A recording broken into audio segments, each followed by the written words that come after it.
કોણે નક્કી કરી હોય આ રકમ લોસની? તો એ બેંકે કરી હોય, અથવા બેંકના ઇન્ટરનલ કે એક્સટર્નલ ઓડિટર નક્કી કરી હોય, આરબીઆઈના નોર્મ્સ પ્રમાણે નક્કી થઈ હોય, અથવા ઓન ઇન્સ્પેક્શન નક્કી થઈ હોય. But the amount has not been written off. આ રકમ ગાલકાત તરીકે માંડીવાળી ન હોય, રાઇટ ઓફ ન કરી હોય, તો એ જેટલી રકમ રાઇટ ઓફ કરવાની બાકી છે એટલી રકમને લોસ અસેટ્સ તરીકે ગણવામાં આવશે. હવે જોઈએ એ માટેનું પ્રોવિઝન કેટલું જરૂરી છે તમારા સ્ક્રીન પર, અને આ કાયદા પ્રમાણે છે. Provisions for loans or the advances for the financial year 2011-12 કે જે ચાલી રહ્યું છે એ વર્ષ દરમિયાન જો સ્ટાન્ડર્ડ એડવાન્સીસ હોય અથવા અસેટ્સ હોય તો પણ 0.25% મિનિમમ પ્રોવિઝન કરવું જરૂરી છે. જો એ સબ સ્ટાન્ડર્ડ અસેટ્સ હોય તો 15% ઓફ ધી બેલેન્સ આઉટસ્ટેન્ડિંગ, જેટલી રકમ મળવાની બાકી હોય એના ઉપર 15%ની જોગવાઈ કરવાની, પ્લસ એડિશનલ 10%નું પ્રોવિઝન કરવાનું. પણ જો એ લોન ઇન્ફ્રાસ્ટ્રક્ચરલ ડેવલપમેન્ટ માટે આપી હોય તો વધારાનું પ્રોવિઝન 10%ના બદલે ફક્ત 5% માટે કરવાનું, એટલે 15+10 અથવા 15+5. થર્ડ, ડાઉટફુલ અસેટ્સ હોય તો બે પાર્ટની અંદર, first 100% on advance without security, જેટલી રકમની તમને સિક્યુરિટી નથી, જામીનગીરી નથી, એટલા માટે તમારે 100% પ્રોવિઝન કરવાનું બેંકે. Second one, additional 20 to 100% of the secured advances, અને જે સિક્યોર્ડ એડવાન્સીસ છે જેની સામે જામીન છે એમાંથી પણ તમારે આઈધર ફ્રોમ 20% to 100% તમારે અગેન પ્રોવિઝન કરવાનું, વધારાનું પ્રોવિઝન, એની જોગવાઈ ઉપરાંતનું provision. Doubtful up to 1 year, 1 વર્ષ સુધીનું ડાઉટફુલ હોય તો આઉટસ્ટેન્ડિંગ એમાઉન્ટની 25%, ડાઉટફુલ બિટવીન 1 to 3 years હોય તો ડાઉટફુલ એમાઉન્ટના 40%, અને ડાઉટફુલ એમાઉન્ટ જો 3 વર્ષ કે તેથી વધુ સમયની હોય તો 100% એમાઉન્ટ માટે વધારાનું પ્રોવિઝન કરવાનું રહેશે. અને લાસ્ટ વન, લોસ અસેટ્સ, કે જે ખરેખર આમાંથી કોઈ રકમ વસૂલાવવાની નથી એવું નક્કી થઈ ગયું હોય, the whole of such asset should be written off or to be provided by 100%. 100% provision કરવાનું અથવા એને પૂરેપૂરી રાઇટ ઓફ કરી દેવાની. એ પછીની વિગત તમારા સ્ક્રીન પર, કે ઘણી વખત આવું ઇન્ટરવ્યૂઝમાં પૂછાય છે કે બેંકોએ કયા હિસાબી ચોપડાઓની જાળવણી કરવાની, અથવા એના રેકોર્ડ કયા એક પ્રકારના હિસાબી ચોપડાઓમાં રાખવામાં આવે. તો અલગ અલગ પ્રકારના હિસાબી ચોપડાઓ હોય, એના અલગ અલગ નામ હોય, અને એની અંદર ચોક્કસ પ્રકારના આર્થિક વ્યવહારોની નોંધ કરવામાં આવે છે. તો એ જુઓ તમારા સ્ક્રીન પર, આપણે દરેક પ્રકારની વાત ચર્ચા કરીએ. Principal books of accounts, first one general ledger, કે જેની અંદર બેંકના તમામ ખાતાઓની આઉટકમ આવતી હોય વિગત, જનરલ લેજર કહેવાય એને, સામાન્ય ખાતાવહી કહેવાય. એ પછી વ્યક્તિગત ખાતાવહી આવે દરેક ખાતેદાર, પછી એ સેવિંગ એકાઉન્ટનું લેજર જુદું હોય, કરંટનું જુદું હોય, લોનનું જુદું હોય, ઓવરડ્રાફ્ટ, કેશ ક્રેડિટ, તમામ પ્રકારના વ્યવહારોની વ્યક્તિગત બાકીઓ અથવા ખાતા માટેનું લેજર જુદું હોય, એને પર્સનલ લેજર કહેવાય. Third one, profit and loss ledger, બહુ સરળતાથી આપ સમજી શકો છો. એ પછીની વિગત ઇન્વેસ્ટમેન્ટ લેજર, બેંક જ્યાં જ્યાં ઇન્વેસ્ટમેન્ટ કરતી હોય એની વિગતો માટેનું ઇન્વેસ્ટમેન્ટ લેજર હોય, રોકાણનું લેજર હોય. એ પછી બિલ્સ રજિસ્ટર હોય, એ લેજર નથી, રજિસ્ટર છે, ખાલી નોંધ કરવા માટેની વ્યવસ્થા છે, જેની અંદર બેંક હુંડીઓની આપલે કરતી હોય અથવા હુંડી વટાવી આપતી હોય અને એની પાક્યા તારીખે રકમ એને મળતી હોય અથવા ન મળતી હોય તો એની વિગત નોંધવા માટેનું રજિસ્ટર હોય, એને બિલ્સ રજિસ્ટર કહેવાય. ડિમાન્ડ ડ્રાફ્ટ આપતી હોય તેનું રજિસ્ટર જુદું હોય, ડિમાન્ડ ડ્રાફ્ટનું રજિસ્ટર હોય. લેટર ઓફ ક્રેડિટ જો બેંકે પ્રોવાઈડ કરી હોય પોતાના કસ્ટમર્સને, આપણે લાસ્ટ લેક્ચરમાં જોઈ ગયા કે લેટર ઓફ ક્રેડિટ ક્યારે બેંક કોને પ્રોવાઈડ કરે છે, તો એનું પણ એક રજિસ્ટર રાખવામાં આવે. અને બેંકે જો કોઈ ગ્રાહક વતી પેમેન્ટ કરવા માટેની જો ગેરંટી આપી હોય તો એ ગેરંટી માટેનું રજિસ્ટર પણ બેંક મેન્ટેન કરે છે. તો આ એની વિગતો થઈ.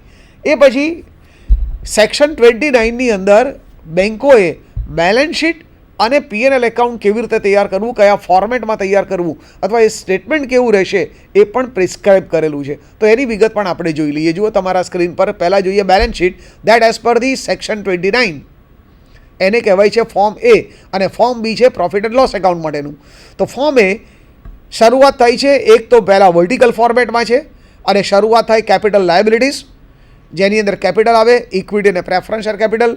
એ પછી આવે એની અંદર ઉમેરાય રિઝર્વ્સ એન્ડ સરપ્લસ, તમામ પ્રકારની અનામતોની રકમ અને નહીં વહેંચાયેલ નફાની રકમ ત્યાં ઉમેરવામાં આવે. એની અંદર ડિપોઝિટ્સ ઉમેરવામાં આવે, એટલે કરંટ એકાઉન્ટ, બચત ખાતાની અંદર, રિકરિંગ એકાઉન્ટની અંદર, માંદી મુદતના થાપણની અંદર જે ગ્રાહકો પાસેથી આપણને થાપણો મળી હોય એ ડિપોઝિટ્સ કહેવાય. બેંક માટે એ ગ્રાહકો પ્રત્યેનું દેવું છે, માટે એને મૂડી અને દેવા બાજુ ઉમેરવામાં આવશે. તો ત્રીજી વિગત આવશે ડિપોઝિટ્સ. ચોથી વિગત તમારા સ્ક્રીન પર આવશે બોરોઇંગ્સ. જો બેંકે બીજી બેંક કે આરબીઆઈ પાસેથી બોરો કરી હોય, રકમ લોન લીધી હોય, ધિરાણ મેળવી હોય તો એ રકમ પણ દેવા તરીકે દર્શાવાશે. અને finally other liabilities and provisions, જો કંઈ એ સિવાયની પરચુરણ ખર્ચ અંગેની લાયબિલિટી હોય, કોઈ સેલરી ચૂકવવાનો બાકી હોય, બેંકના કોઈ ખર્ચ ચૂકવવાના બાકી હોય, અથવા બેંકે કોઈ મિલકત પરચેસ કરી હોય ને એની કોઈ રકમ થોડી ચૂકવવાની બાકી હોય, તો એ રકમ અન્ય દેવા તરીકે બતાવાય. અને જો કોઈ પ્રોવિઝન કર્યા હોય ઇન્કમ ટેક્સ વગેરે અંગેના, તો એ પ્રોવિઝનની વિગત લાસ્ટ પાર્ટ 5th પાર્ટની અંદર બતાવાય. અને આનું ટોટલ કરવામાં આવે એટલે મૂડી અને દેવા સાઇડની વિગત આપણને મળી જાય. અને સામે બીજી વિગત જુઓ, તમારા સ્ક્રીન પર અસેટ્સ બતાવવામાં આવે, પણ એનો ક્રમ નક્કી છે. First, cache and bank balance with RBI. Bank પાસે હાથ ઉપર સિલક હોય તે, અને રિઝર્વ બેંક ઓફ ઇન્ડિયાની અંદર બેંકે જે જમા આપણે આગળ જોયું તેમ CRR અને SLRને મેન્ટેન કરવા માટે જે બેલેન્સ રાખ્યું હોય એ બંનેને ફર્સ્ટ પાર્ટની અંદર બતાવાય. Cash and balance with RBI. Second one, balance with banks, other banks and money at call and short notice. એટલે ટૂંકી મુદતને અથવા ટૂંકા કોલ પર જે નાણાં આપણને મળી શકે તેવા છે એવું જે બેંકે ઇન્વેસ્ટમેન્ટ કર્યું હોય અને બીજી બેંકોની અંદર ઇન્વેસ્ટમેન્ટ કર્યું હોય તો એ સેકન્ડ પાર્ટની અંદર અસેટમાં જ બતાવવામાં આવશે.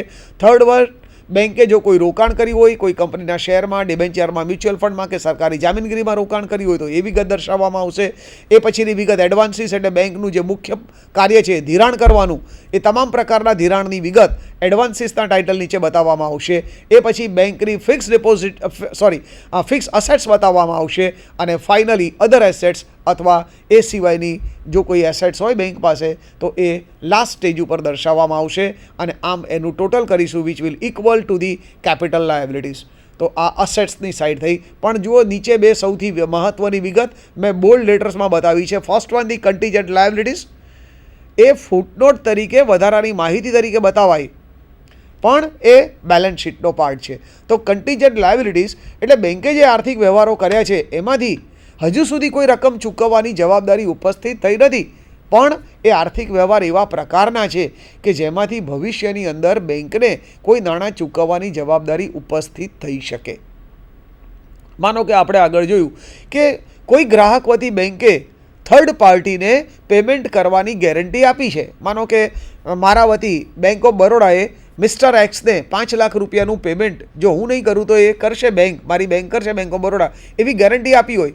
હવે જ્યારે પેમેન્ટ કરવાનો સમય આવ્યો ત્યારે હું જો એ પેમેન્ટ ન કરી શકું તો મારા વતી બેંકે પેમેન્ટ કરવાનું આવે, અને એ દરમિયાન હું ડિફોલ્ટર બન્યો હોઉં તો મારી પાસેથી બેંક પૂરેપૂરા 5 લાખ રૂપિયા વસૂલ ન પણ કરી શકે.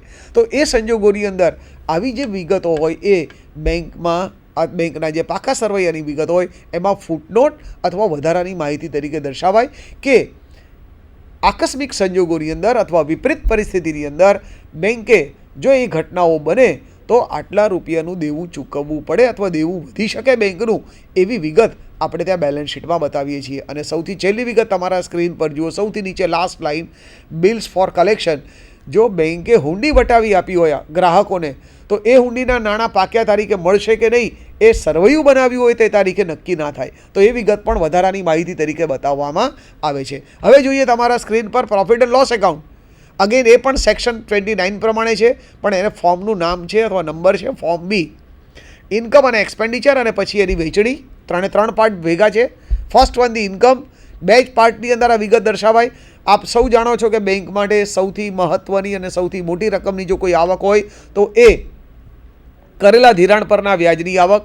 તો સૌથી પહેલી વિગત વ્યાજની રકમ લેવાય, અને એ પછી બાકીની બધી જો કોઈ કમિશન મળ્યું હોય કે બ્રોકરેજ મળ્યું હોય તો એ બધી આવકો, અન્ય આવકો બીજા પાર્ટમાં બતાવાય, વ્યાજ, ડિવિડન્ડ વગેરે, અને ટોટલ ઇન્કમ મળી જાય. તો આ થઈ ગઈ ઇન્કમ સાઇડ. એમાંથી એક્સપેન્ડિચર બાદ થાય તો સૌથી પહેલાં બેંકની મુખ્ય પ્રવૃત્તિ સાથે જોડાયેલા ખર્ચાઓ બાદ જાય, જેની અંદર બેંકનો સૌથી મોટો ખર્ચ થાપણો પરનું વ્યાજ આપવાનું છે તો વ્યાજની ચૂકવણી બાદ જાય. એ પછી બેંકને ચલાવવા માટે બેંકની મુખ્ય પ્રવૃત્તિ કે કામગીરી કરવા માટેના જે ખર્ચાઓ છે જેને આપણે મહેસૂલી ખર્ચાઓ કહીએ છીએ એ મહેસૂલી ખર્ચા અથવા ઓપરેટિંગ એક્સપેન્ડિચર બાદ કરવામાં આવે, અને પ્રોવિઝન્સ અને કન્ટીજન્સીસ બાદ કરવામાં આવે, અને આમ ટોટલ એક્સપેન્ડિચર થાય. ઇન્કમમાંથી એક્સપેન્ડિચર બાદ કરીએ એટલે આપણને જે પ્રોફિટ રહે એ પ્રોફિટમાંથી બેંકે કેટલાક પ્રોવિઝન્સ કરવાના હોય. આપણે આગળ જોયું, હમણાં જ જોયું કે કેટલીક જે ડાઉટફુલ અસેટ્સ હોય એ માટે બેંકે પોતાના નફામાંથી પ્રોવિઝન્સ કરવાના છે, એ માટેની કન્ડિશન્સ છે. તો એ રકમ, એ પ્રોવિઝન્સની અમાઉન્ટ આ ત્રીજા પાર્ટ તરીકે બાકીના નફામાંથી બાદ કરવામાં આવે, અને પછી જે નફો વધે એ જ વહેંચણી માટે ઉપલબ્ધ નફો ગણાય. અને જુઓ પાર્ટ 4ની અંદર એપ્રોપ્રિએશન્સ એટલે એની વહેંચણી કે ફાળવણી, transfer two statutory and general reserve. આગળ લાસ્ટ લેક્ચરમાં જોઈ રહ્યા છીએ કે ડિવિડન્ડ વહેંચતા પહેલાં બેંકે 20% નફો સામાન્ય અનામત ખાતે અથવા સ્ટેચ્યુટરી રિઝર્વ ખાતે લઈ જવો ફરજિયાત છે, તો એ રકમ લઈ જવામાં આવે. પ્રપોઝ ડિવિડન્ડની વહેંચણી માટેની ભલામણ કરવામાં આવે.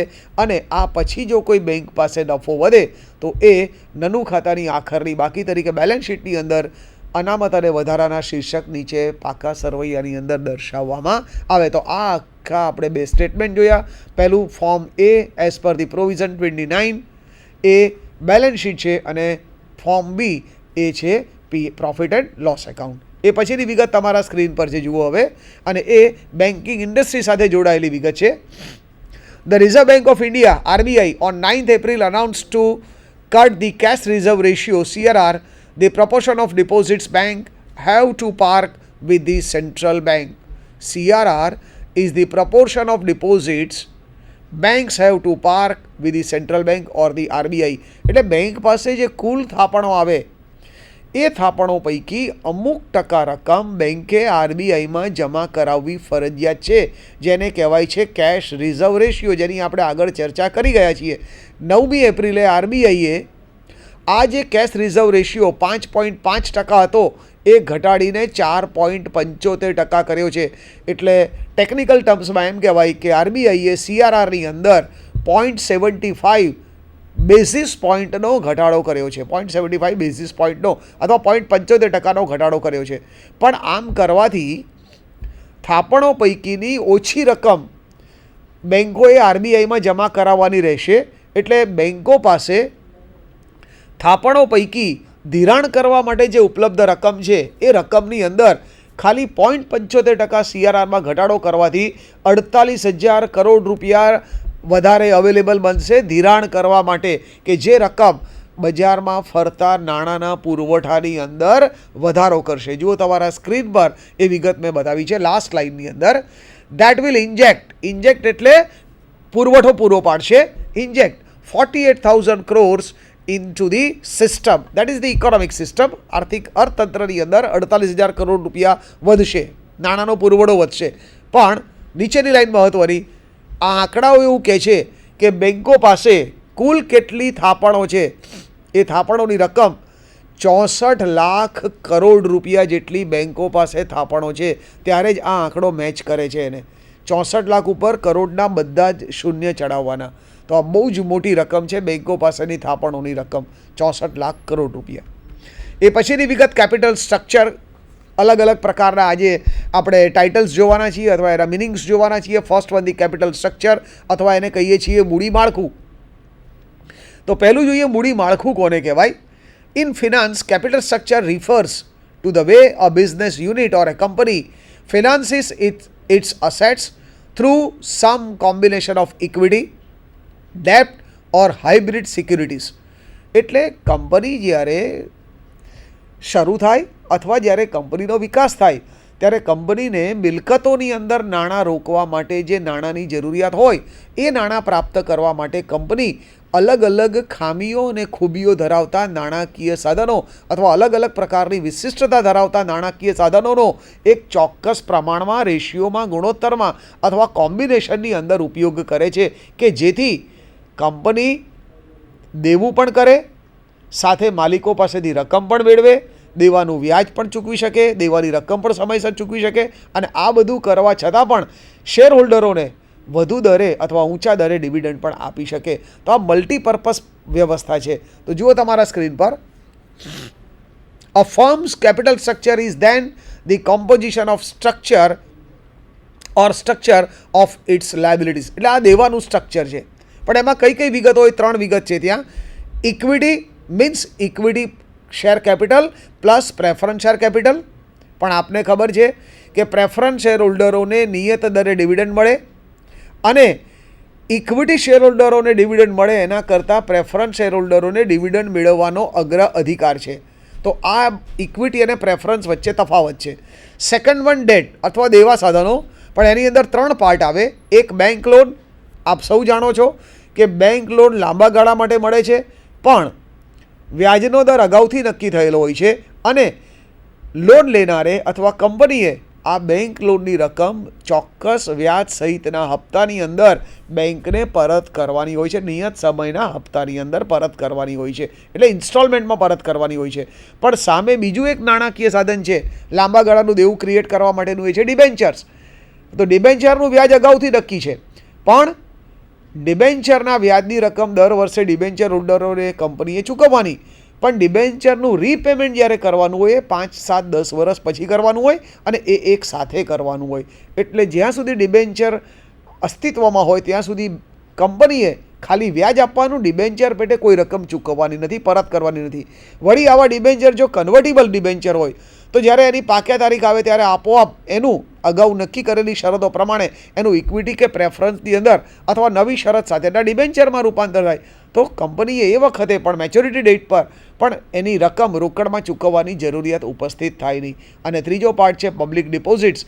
નાની રકમ જો લોકો પાસેથી કંપની પ્રાપ્ત કરે તો એ ડિબેન્ચર કહેવાય, અને મોટી રકમથી જો કંપની ગ્રાહકો પાસેથી અથવા લોકો પાસેથી નાણાં મેળવે તો એને પબ્લિક ડિપોઝિટ્સ કહેવાય અથવા જાહેર થાપણો કહેવાય. અગેઇન ડિબેન્ચર અને જાહેર થાપણોની વિગતો લગભગ સરખી છે, પણ જાહેર થાપણોનું રીપેમેન્ટ કેશમાં કરવામાં આવે છે, એનું કન્વર્ઝન સામાન્ય સંજોગોમાં કરવામાં આવતું નથી.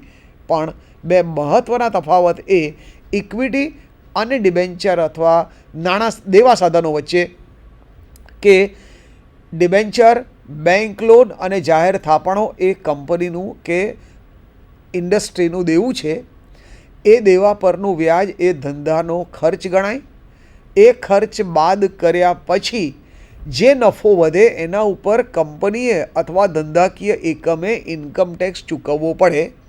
એ ઇન્કમટેક્સ ચૂકવ્યા પછી જે નફો બાકી રહે, જેને આપણે કહીએ છીએ કર બાદનો ચોખ્ખો નફો, એમાંથી સૌથી પહેલાં પ્રેફરન્સ ડિવિડન્ડ ચૂકવાય અને જે નફો બાકી રહે એમાંથી ઇક્વિટી ડિવિડન્ડ ચૂકવવામાં આવે. આ આખું મિકેનિઝમ છે. અસરકારકતા એની એ કે તમે 10% વ્યાજ ચૂકવતા હો ડિબેન્ચર પર અને 50% જો આવકવેરાનો દર હોય તો તમે જેટલું વ્યાજ ડિબેન્ચર ઉપર ચૂકવો છો એટલી રકમથી તમારો વ્યાજનો ખર્ચ વધે, કુલ ખર્ચ વધે, એટલો નફો ઘટે, અથવા એટલી રકમ પર 50% લેખે તમારો આવકવેરાનો બોજો ઘટે. એટલે માનો કે તમારું વ્યાજ એક વર્ષનું 10,000 રૂપિયા થાય છે. જો વ્યાજ ન લો તો તમારો નફો 10,000 વધારે હોત અને તો તમારે એના ઉપર 50% લેખે 5,000 રૂપિયા આવકવેરો વધારે ચૂકવવો પડ્યો હોત. તમે લોન લીધી, વ્યાજ ચૂકવ્યું, માટે તમારો ખર્ચ 10,000 રૂપિયા વ્યાજનો ખર્ચ વધ્યો અથવા નફો ઘટ્યો, માટે